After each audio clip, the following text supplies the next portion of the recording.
District of Conservation is sponsored by the Committee for a Constructive Tomorrow, better known as CFACT. To learn more about our sponsor, head over to cfact.org. Thanks for listening to the program. Hey, it's Bill from the Bill Simmons podcast. FIFA World Cup 26 fans, listen up. Is the official beer sponsor of the FIFA World Cup 26. Michelob Ultra is giving away $1 million worth of FIFA World Cup 26 tickets and prizes. Enter now at MichelobUltra.com/superior access/FIFA World Cup 26. Michelob Ultra FIFA World Cup 26 superior access. No purchase necessary. Open U.S. residents 21 plus begins on December 1st, 2025. Ends on July 31st, 2026. Multiple entry periods. Visit www.MichelobUltra.com/superior access/FIFA World Cup 26 for free entry deadlines, prizes, and details.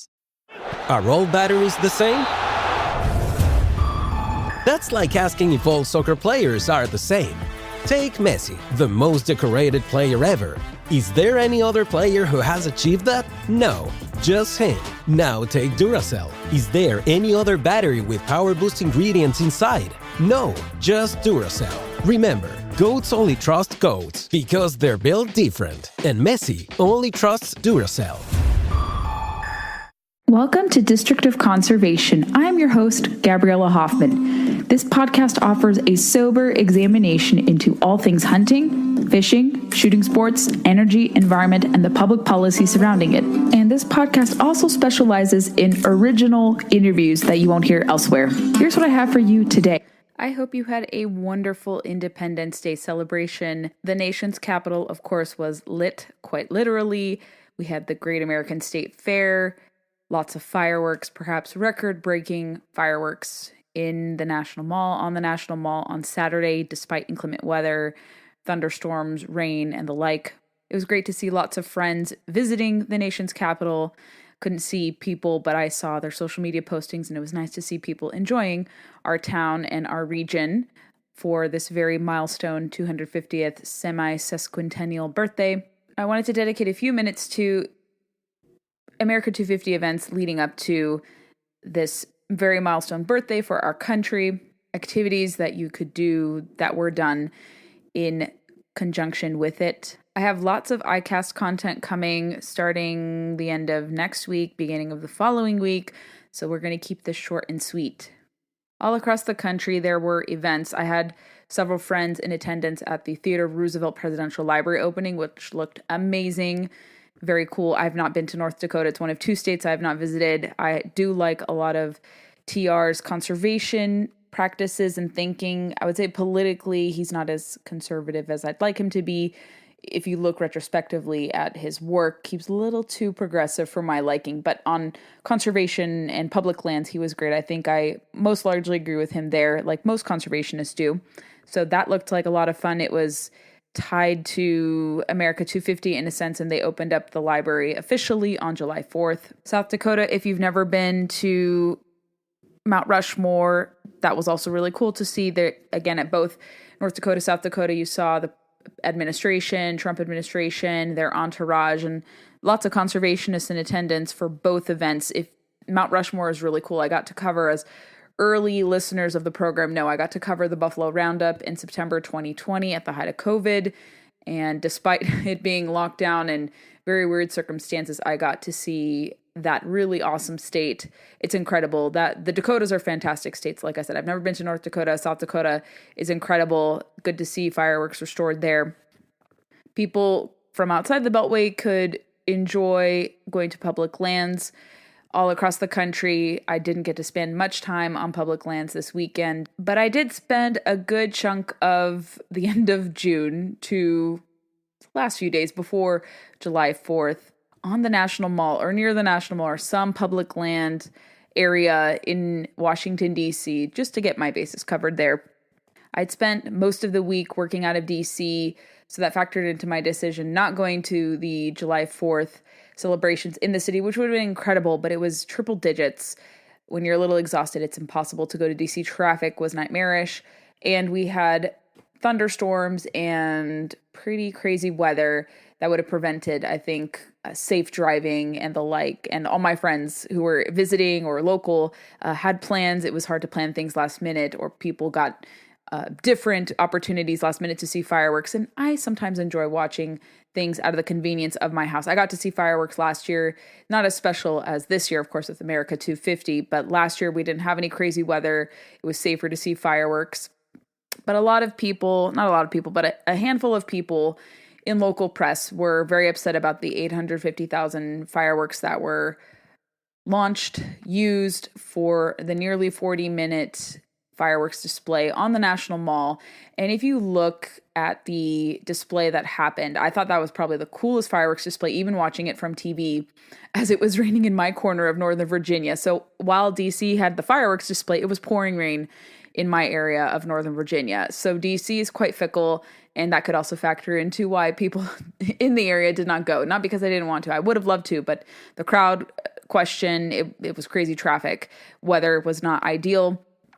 So to those who went, kudos for those of you braving these conditions. The National Mall, as we often talk about here on the program, is a great backdrop for learning about American history, seeing the different war memorials, learning about conservation in the grand scheme of things, something a little bit off the beaten path. If you're a fan of TR, there's Theodore Roosevelt Island, which is a great little hiking spot, and that has also been restored as part of beautification efforts all across the Beltway that you've been seeing that have been sadly criticized, even though many of these parks, fountains, and other structures had been long neglected for over a decade. And I've lived here for over 14 years in the outskirts of DC proper, and it was nice to see a lot of these fountains and structures restored. I don't know why they were left for neglect. That's very crazy for a capital city, and any capital city you go to, especially in Europe, for the most part, very nicely presented, fountains working, great sculptures. Why we don't have that here in the United States in some cities is beyond me. So everyone thinks of public lands as just the 63 official national parks, which are great.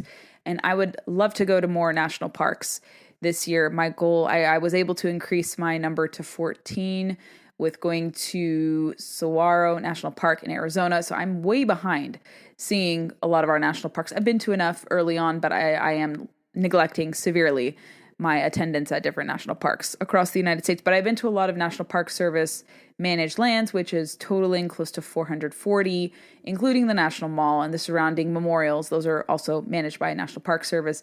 As I mentioned, the beautification efforts, also NPS. So it is within Great American Outdoors Act funding to beautify, restore, and remodel and bring back to life a lot of these structures that are managed by the federal government. So people think public lands are just, the national parks or monuments or wildlife refuges. There's a lot more, even in the cities, with a lot of cultural sites that are protected and managed and overseen by our federal government. That's what makes a lot of things unique about American conservation.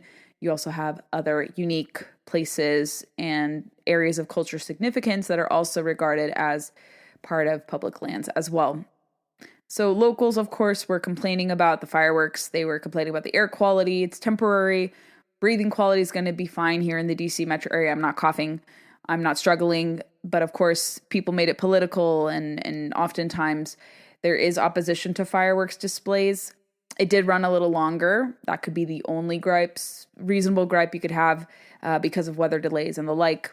One day to have fireworks is perfectly acceptable in my book. And if I were in my mid-20s, I would totally be gung-ho to go to the National Mall. But as you get older and you work out of DC many days, it's okay to take a break and watch things from afar.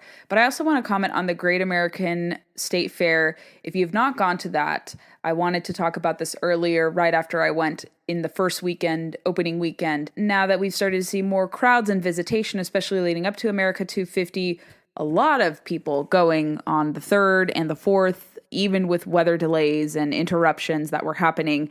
It's great to see the attendance increase. And as someone who visited it firsthand, I will tell you, on weekdays, yes, you'll see fewer people go. But on the weekend, first opening weekend, the National Mall covers a great big territory. So that's why if you're not there, there is a bit of sparse crowd attendance.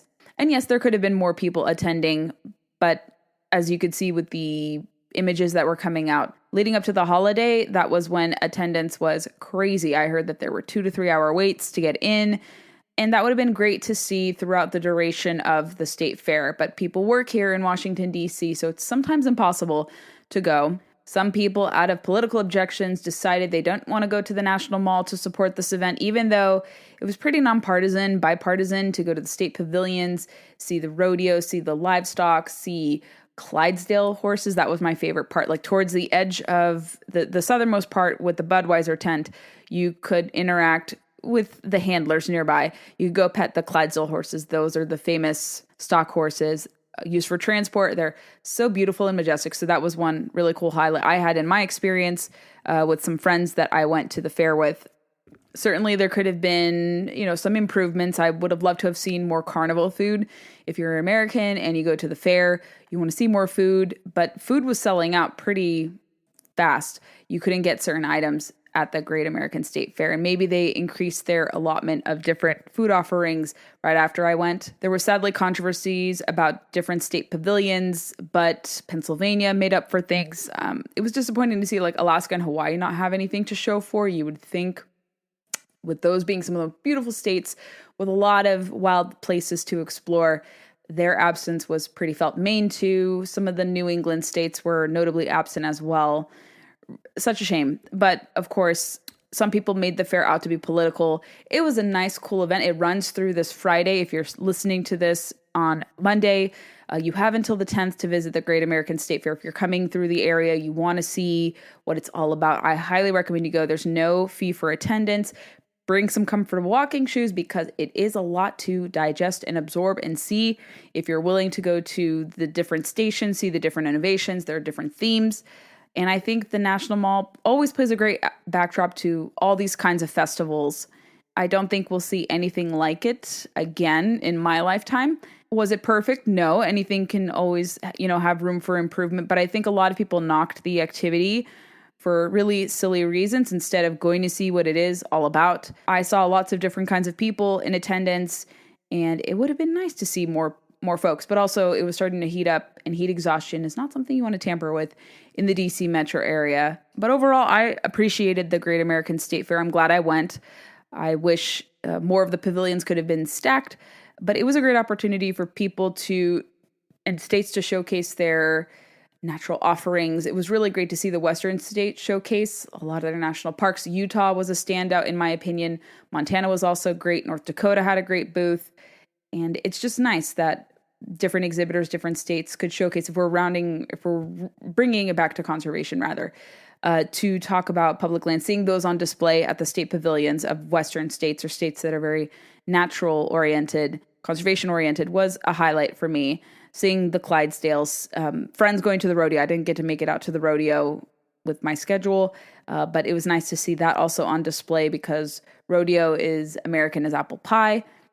Great, I would say, job by USDA, National Park Service, Freedom 250, to give people a glimpse into what makes America great. And I wish some people didn't knock it and more people would have attended, but it seemed like it did overall have a great turnout. It will have had a great overall turnout. We'll see what those total numbers are. And I think the America250 celebrations will continue in Washington, D.C. I know I'm going to certain events later on throughout the rest of the summer that are basically piggybacking off of America250. I think you don't have to stop celebrating America250, even though July 4th has now passed.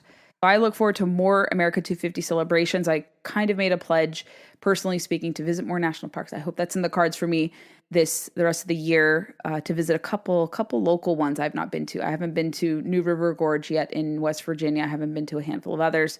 Acadia National Park in Maine is also on the top of my list. So those are pretty feasible to visit. We'll see what happens there. But to spend more time in public lands, fishing, hunting, and the like, I will be on more public waters. Like I said, with ICAST coming up, I'm going to be undertaking the task of hopefully landing my first tarpon or sailfish or both. We'll see what happens there. So I will be enjoying public waters at minimum next week when I go down to Orlando for ICAST coverage. One of my favorite shows. Longtime listeners know that fishing is conservation, much like hunting is conservation. I've been an angler for much of my life, and I'm going to give you a bird's eye view into what is happening at the show, the policy, gains, challenges, trends. Although I think the fishing industry, for the most part outside of tariffs, are largely optimistic about access being restored, about the general respect for recreational fishing Lots of funding for recreational fishing is being authorized or will be authorized very soon, hopefully. But it should be largely a joyous celebration. I think people are very optimistic about fishing. Fishing hasn't really been under attack, unlike hunting and shooting sports in this country, which is a travesty that those two other activities are. Fishing, however, is not immune to attacks like we see in Oregon with that crazy IP-28. Fishing is not safe, and the industry knows this very well, which is why they've largely supported right to hunt and fish amendments. They've opposed ballot measures like Oregon Initiative Petition 28. So I will get a flavor of what is happening, but I think people are largely optimistic about fishing's future, how fishing will still continue to promote conservation, and I look forward to meeting some of the exhibitors, going to different policy events and lunches, and then, of course, enjoying fishing myself because I have not really fished much anytime I go to ICAST. So if you're going to a trade show, you should also get in some fishing as well. So I will have a report back to you.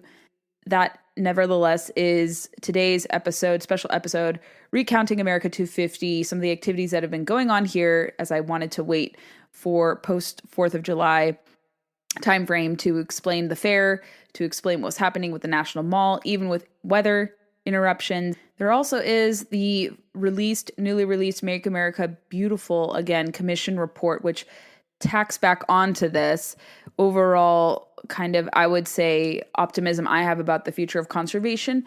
Nothing is perfect. There's going to be areas of disagreement with any administration. I would say, though, that hunters, anglers, shooting sports enthusiasts do have a greater seat at the table now. And anytime there's something that kind of runs astray, you can go to them and say, hey, don't do this, or hey, could you reevaluate this or restore this mechanism or do that? So you do have more of an opportunity to have a say, but that's also something I wanted to mention. And I'll include the link to that newly released report at the end of the show notes for you to read and digest. If you enjoyed this installment of District of Conservation, I would love to know your feedback. Send it my way. Please be sure to leave us reviews on Apple, Spotify, or wherever podcasts are played, and also check us out on Facebook, Instagram, and Twitter to never miss a beat nor a guest announcement. Thanks so much for listening to District of Conservation. I hope you have a wonderful day, and please share the podcast to those who may be interested in learning more about these critical natural resources, environment, energy issues.